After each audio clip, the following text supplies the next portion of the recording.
네, 여러분 안녕하세요. 오마이커피의 시간입니다. 자, 오늘은 여러분들의 커피 생활을 좀 더 쉽게 만들어줄 수 있는 여러 가지 커피 도구들 중에서도 가장 리뷰 요청이 많았던 바로 더 가비 마스터 A를 한번 리뷰를 해보도록 하겠습니다. 구매를 하시면은 이렇게 총 4가지 파트가 들어있고요.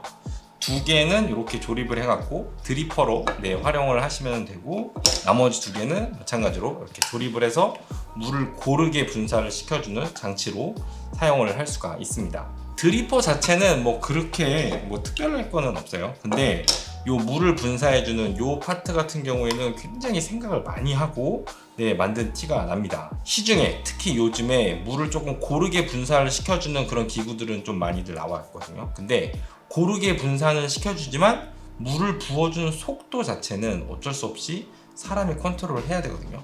근데 요 더가비 마스터 A 위에 달려있는 요 분사 장치는 조금 다릅니다. 생긴 거는 약간 무슨 모래시계처럼 그렇게 생겼는데, 제가 이제 물을 위에다가 부으면은 바로 맺혀서 밑으로 떨어지는 게 아니고 한 번 더 밑에서 실린더에서 한번 물을 잡아준 상태에서 분사를 시켜주는 거기 때문에 실질적으로 유량도 굉장히 좀 적은 편이고요. 대신에 또 속도 같은 경우에는 굉장히 또 일정하게 물을 분사시킬 수가 있습니다. 물을 좀 천천히 부어주면은 한 250ml까지는 쭉 부어줄 수가 있고요. 대신에 이제 실린더 아랫부분에 물이 조금 차 있으면은 조금 나오는 속도가 느리고요. 물이 조금 많이 올라오면은 나오는 속도가 좀 더 일정해지고 양도 조금 더 늘어나게 됩니다. 물이 좀 전체적으로 고르게 좀 본격적으로 나온다라고 가정을 했을 때 유량 값은 대략적으로 한 초당 한 1.5mm에서 한 1.8mm 정도 되는 것 같고요. 250ml를 다 붓고 그 물이 전부 다 드리퍼 안으로 떨어지는 데 걸리는 시간은 대략적으로 한 3분 정도 걸린다고 보시면 될 것 같아요. 물이 나오는 부분은 대략 한 직경 한 4cm짜리 원형 정도 크기라고 보시면 될 것 같고요. 물방울 자체가 굉장히 미세하게 떨어지기 때문에 커피 베드에 주는 힘, 그러니까 낙차에 의해서 주는 힘은 거의 없다라고 보시면 됩니다. 당연히 이제 물이 떨어지면서 밑에 있는 커피 가루가 교반이 생긴다거나 와류가 생긴다거나 그런 거는 기대를 할 수가 없고요. 맛 자체 같은 경우에는 약간 트리콜레이트처럼 조금 깔끔한 스타일의 커피를 만들어내지, 우리가 푸어오버 하듯이 뭔가 약간 좀 복잡 다묘한 맛들, 좀 컴플렉스한 맛의 어떤 그런 커피를 만들어내는 장비는 솔직히 좀 아닌 것 같습니다. 추출된 커피의 수율은 굉장히 잘 나옵니다. 한 15g 정도 사용하고 물 한 220ml 정도 사용을 했을 때 최소 19%는 나왔고요. 많이 나올 때는 21% 가까이까지 나오는 거를 확인을 할 수가 있었습니다.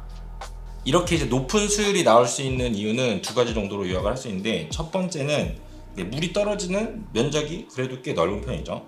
그러다 보니까 좀 고른 추출, 그러니까 이븐 익스트랙션이 조금 더 원활하게 이루어진다. 트리콜레이트랑 비슷하다고 보시면 되세요. 그렇게 생각을 하시면 될 것 같고, 아무래도 그거를 생각하면은 동봉되어서 오는 이런 드리퍼처럼 약간 플랫 바텀형 드리퍼하고는 굉장히 잘 어울리는 분사 장치라고 생각이 들고요. 하리오처럼 좀 콘 형태나 이런 거랑은 제가 봤을 때 그렇게 궁합이 좋은 것 같지는 않습니다. 두 번째는 커피가 추출되면서 커피 가루에 뭔가 이렇게 교반이라던가 그런 것 현상이 거의 없죠. 아무래도 교반이 거의 없다 보니까 우리가 보통 주전자로 푸어업을 하게 되면은 원두가루가 위로 뜨고 다시 가라앉으면서 약간 입자의 크기별로 약간 층이 이루어진다거나, 그러면서 약간 막힌다거나, 그리고 미분가루가 필터를 막는다거나 이런 현상들이 일어나죠.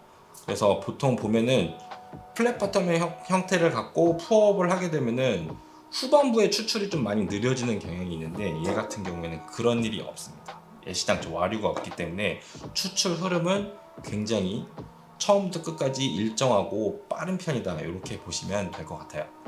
자, 그러면은 레시피를 한번 잡아 볼 건데, 물 자체는 처음부터 끝까지 한 번에 불 큽니다. 물론 요거를 물을 조금씩 나누어 버갖고 실제로 이 실린더 밑에 부분에 차올라 있는 물의 양을 계속적으로 이제 좀 적게 유지를 하면서 좀 더 느리게 추출을 할 수는 있습니다만, 요거는 제가 봤을 때 이 장비를 사용하는 이유를 조금 역행하는 그런 행위라고 저는 생각을 하고요. 그래서 물은 처음부터 끝까지 한 번에 붓는 형태로 이제 진행을 할 거고, 불림은 하진 않을 겁니다. 이게 물이 어느 정도 차오르기 전까지는 실질적으로 떨어지는 속도가, 물이 나오는 속도가 굉장히 느리기 때문에 네, 불림까지 하게 되면 너무 오랜 시간 동안 불림을 할 수밖에 없게 되고요. 네, 그냥 불림 없이 바로 스트레이트로 들어간다. 네, 이렇게 하시면 될 것 같아요. 물량 같은 경우에는 한 200ml에서 250ml 정도가 이제 주전자를 천천히 붓을 때 딱 알맞게 부을 수 있는 양이기 때문에 사용하는 커피량은 한 1인분 기준으로, 어차피 2인분은 거의 힘든 드리퍼라고 봐야 되니까 한 14g에서 한 16g 정도 적정치라고 보시면 될 것 같습니다. 오늘 추출은 전부 다 15g에 물은 220ml를 부어줄 거고요. 물 온도는 95도를 사용을 할 거예요. 자, 그러면 남은 거는 분쇄도 하나밖에 없습니다. 나머지 어떤 요소들은 이미 다 결정이 되어 있고 제 의지하고는 상관없이 진행이 되기 때문에 우리가 따질 거는 분쇄도 하나밖에 없죠. 근데 여러분들이 흔히 알고 있는 분쇄도와 커피 맛의 관계, 그러니까 예를 들어서 커피를 곱게 분쇄하면은 커피가 진하게 추출되고 잔비가 많이 날 수 있다. 굵어지면은 좀 더 연하고 좀 심심한 커피가 나온다. 이런 생각들 많이 하시잖아요. 이지십이죠. 이 드리퍼 같은 경우에는 그게 거의 적용이 안 된다고 보시면 됩니다. 일단은 매우 곱게 분쇄해서 추출을 한번 해볼 건데 지금 보여드리는 게 대략적으로 한 모카포트 정도 되는 분쇄예요. 당연히 이제 추출 속도는 엄청 느리겠죠. 느리다는 건 뭘 의미를 하냐면은 커피베드 위에 쌓이는 물의 양이 굉장히 많습니다. 그래서 무슨 일이 발생하냐면은 이 물 자체가 커피를 통과해서 이제 추출이 되는 게 아니고 그냥 필터 바깥으로 사이드로 빠져나가는, 그러니까 바이패스 되는 물량이 굉장히 많습니다. 그래서 이렇게 고온 입자로 추출을 했을 때 어떤 뉘앙스의 커피가 나오냐면은 오히려 약간 더 물맛이 많이 나는 커피, 아니면 육안으로 봐도 훨씬 더 연한 커피가 추출되는 경우가 굉장히 많았고요.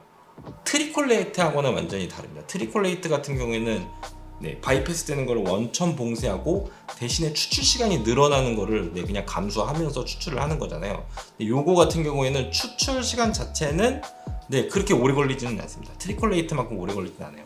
왜냐면 이제 방금 말씀드렸다시피 바깥으로 빠져나가는 바이패스 되는 물량도 굉장히 많고 입자 자체는 굉장히 곱습니다만 와류에 의해서 어떤 미분의 이동이 굉장히 적기 때문에 실질적으로 빠져나가는 물의 속도는 굉장히 놀랄 정도로 빨랐어요. 그만큼 우리가 주전자로 내릴 때 사실 이렇게 교류나 어떤 와류를 주면서 만들어지는 어떤 추출 속도의 저하가 얼마나 큰지도 깨달을 수 있는 그런 실험이었습니다. 두 번째는 원두가 너무 굵을 때, 혹은 이제 원두를 너무 적게 썼거나 아니면 원두가 오래됐거나 어떠한 이유가 됐든지 간에 추출되어 나가는 속도가 굉장히 빠른 경우를 말하는 거예요. 이런 경우에는 추출 중반 정도가 넘어가기 시작하면은 추출 흐름이 더 빨라지죠. 더 빨라지면서 위에서 물이 떨어지는 속도보다 추출돼서 나가는 속도가 더 빨라지게 됩니다. 당연히 이 커피베드 윗부분에 있는 원두가루는 물에 침지가 될 수가 없고요. 계속적으로 위에서 떨어지는 새로운 물을 만날 수밖에 없기 때문에 과다 추출될 수밖에 없습니다. 그래서 실제로 먹어보면 농도도 그렇게 진하지 않은데 뒤에서는 약간 쓴맛이 나는 그런 커피가 나올 수가 있으니까 주의를 하셔야 됩니다. 제가 추천드리는 분쇄도는 일단은 커핑이랑 비슷한 분쇄도, 생각보다 조금 가는 분쇄도죠. 요 분쇄도로 먼저 테스트를 좀 해보시고요. 거기서 가감을 해갖고 적정한 분쇄도를 찾으셔야 되는데, 기억하셔야 되는 거는 뭐냐면은 이 커피 베드에 있는 모든 원두가루가 추출이 시작되고 끝나는 지점까지 물에 침지가 되어 있어야 됩니다. 다 이제 잠겨 있는 상태로 추출이 되어야 되고요. 대신에 커피 베드 위에 쌓여 있는 어떤 물양, 그러니까 이 두께가 너무 두꺼우면 안 돼요. 그러니까 너무 많이 위에 쌓여 있으면은 아까 말씀드렸다시피 바이패스 돼 갖고 물만 날 수 있다라는 거, 적정한 분쇄도를 잘 찾으시면 될 것 같고요. 가스가 조금 많은 커피, 그러니까 볶은 지 얼마 안 된 커피, 아니면은 조금 너무 진하게 볶인 강배전 커피 같은 경우에는 추출이 되면서 이 물 밑에 가라앉아 있는 게 아니고 계속적으로 위로 떠오르는 경향이 있습니다. 이렇게 되면은 마찬가지로 윗부분에 떠 있는 원두는 계속적으로 새물을 만나기 때문에 약간의 좀 쓴맛을 좀 유발을 시킬 수가 있으니까 조금 그런 원두는 더가비 마스터 A는 사용을 안 하는 게 좋을 것 같고요. 그리고 마지막으로 물 온도 이야기를 안 할 수가 없을 것 같은데, 당연히 물 자체가 위에서 중간에서 떨어지면서 물 온도 손실이 굉장히 큽니다. 실제로 요 온도 테스트를 제일 먼저 해봤었는데 맨 윗부분에서 사실 떨어지면서 물 온도가 떨어지는 것보다는 맨 위에 있는 요 물을 집어넣는 요 통에서 이제 발생하는 물 온도 손실이 조금 컸고요. 실질적으로 추출된 커피의 어떤 온도 차이가 적어도 한 5, 6도, 심하면 뭐 한 8도, 9도까지도 차이 나는 거를 볼 수가 있었습니다. 그러면은 한 8도, 9도, 뭐 5도, 6도 차이 나니까 실질적으로 우리가 푸어버 할 때 사용하는 물보다 5도, 6도 더 높게 사용해야 되느냐? 그건 아닙니다. 절대로 그렇게 하시면 안 됩니다. 추출이 일어나는, 그러니까 추출의 효용성이 굉장히 높다라는 걸 생각을 하셔야 되고, 그 효용성 자체가 온도에 있는 게 아니고 고른 추출, 원활한 추출 흐름에 있기 때문에 실질적으로 물 온도가 조금 낮게 추출이 됐다 하더라도 성분이 이제 나오는 데는 뭐 이렇게 부족함이 없었고요. 실질적으로 먹었을 때 뭔가 과소 추출이 됐다라던가 물 온도에 의해서 어쨌든 성분 자체가 덜 나오는 일은 없으니까 그렇게 하실 필요는 없고, 그냥 평상시에 내리시던 물 온도에서 한 2도에서 3도 정도만 더 올려서 추출을 하시면은 실패할 일이 없습니다. 그냥 한 94도, 95도 거의 약간 배전도에 상관없이 그렇게 내리시면 되니까 오히려 더 편하다, 이렇게 저는 느꼈어요. 대신에 이제 결과물 자체는 마셨을 때 뜨끈뜨끈한 느낌은 없습니다. 그래서 가끔씩 이제 커피 자체가 첫 모금이 좀 뜨끈뜨끈한 느낌을 좋아하시는 분들도 계시거든요. 저도 좀 그런 편인데, 그런 분들한테는 비추 사시면 절대로 안 됩니다.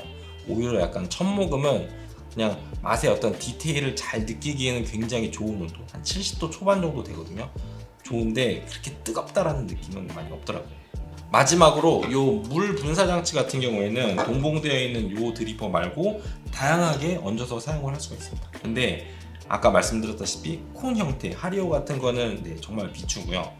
그리고 이 더가비에서 나오는 이 드리퍼는 이 웨이브 필터, 이게 이제 칼리타 1호 필터인데 이건 좀 작은 거거든요. 근데 보통 우리가 흔히 많이 사용하는 이제 웨이브 필터가 185 필터입니다. 185 필터. 185 필터에다가 얹어 쓰셔도 상관없어요. 그러니까 칼리타 웨이브, 아니면 뭐 디셈버 드리퍼, 아니면 뭐 다른 기타 웨이브 필터가 들어가는 모든 것들에다가 다 얹어서 추출을 하실 수가 있고, 실질적으로 결과물도 굉장히 잘 나옵니다. 대신에 원두량을 한 1, 2g만 조금 더 넣어서 추출을 하시거나, 아니면은 분쇄도를 아주 살짝만 더 가늘게. 왜냐면은 커피 베드 자체가 조금 더 이제 두께가 얇아지다 보니까 추출 흐름이 조금 더 빠른 편입니다. 그런 걸 조금 잡아주는 정도 보완만 해주시면은 사용하시는 데는 전혀 문제가 없고요. 그리고 커핑용으로도 괜찮습니다. 그러니까 약간 생두를 평가하는 커핑 말고 내가 로스팅이 끝나고 로스팅이 잘 됐는지를 확인하는 정도. 브루잉으로 그러니까 커핑을 하는 거죠. 그런 용도로 했을 때는 조금 일정하게 항상 일정한 조건으로 브루잉을 해서 이제 테스트를 할 수 있으니까 굉장히 좋은 것 같아요. 그리고 이제 마지막으로 트리콜레이트하고 궁합이 꽤 괜찮았습니다. 트리콜레이트 위에 얹는 요 분사장치, 요거 대신에 이제 요거를 얹어서 사용을 하셔도 괜찮습니다. 물이 떨어지는 속도가 조금 더 천천히 이제 떨어지다 보니까 약간 밑에 있는 커피 베드가 조금 평탄화가 좀 무너지는 거를 조금 막아줄 수 있는데, 그런 점에서 조금 이점이 있었다, 이렇게 생각이 들고, 뭐가 제일 좋았냐면은 트리콜레이트 위에다가 얹고 이제 커피 자체를 조금 많이 가늘게, 그러니까 에스프레소에 가깝게 이제 분쇄를 해서 넣고, 처음에는 끓는 물 기준으로 한 50ml 정도 넣고 불림을 좀 해주고요. 밑에 이제 서버에 이제 커피가 이제 전부 다 이제 좀 맺혀서 다 떨어질 때쯤 돼서 이제 위에다가 한 70ml, 80ml 정도 더 물을 부어갖고 추출을 해서 이제 해보면은 굉장히 좀 진하게 나옵니다.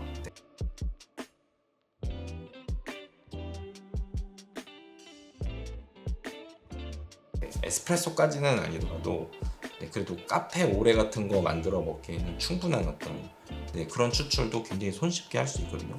트리콜레이트만 갖고 하려면은 제가 리뷰 때도 잠깐 보여드렸는데 위에다가 약간 종이 필터를 얹고 하셔야 이런 추출이 가능했는데, 물을 굉장히 천천히 뿌려주다 보니까 종이 필터 안 쓰고도 추출이 굉장히 잘 되더라고요.